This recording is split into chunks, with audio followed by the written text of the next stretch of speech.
এই গরমে বীজ থেকে চারা হয় এরকম প্রচুর ফুলের উদাহরণ আছে। তারই মাঝখান থেকে আমি শেয়ার করে নেব কয়েকটি ফুলের নাম, যার বীজ আপনারা খুব সহজে পেয়ে যাবেন। ফার্স্ট আছে নয়নতারা, আপনারা যে কোনো সময় এর বীজ থেকে চারা তৈরি করতে পারবেন। সেকেন্ড আছে জিনিয়া, আপনারা শীতকালে এর বীজ সংগ্রহ করে গ্রীষ্মকালে রোপণ করতে পারেন।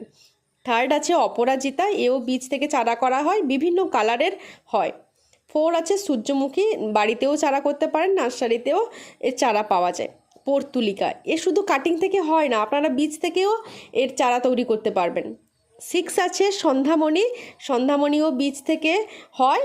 আর সেভেন আছে মর্নিং গ্লোরি, এও সিড থেকে খুব সহজে গ্রো করা যায় এর চারা।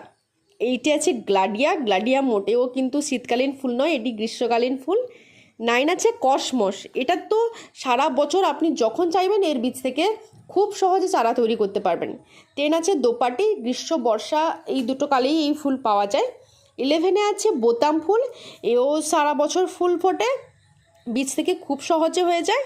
12 আছে কাঞ্চন ফুল, এও বীজ থেকে হয়, তবে গাছটা একটু বড় হয়।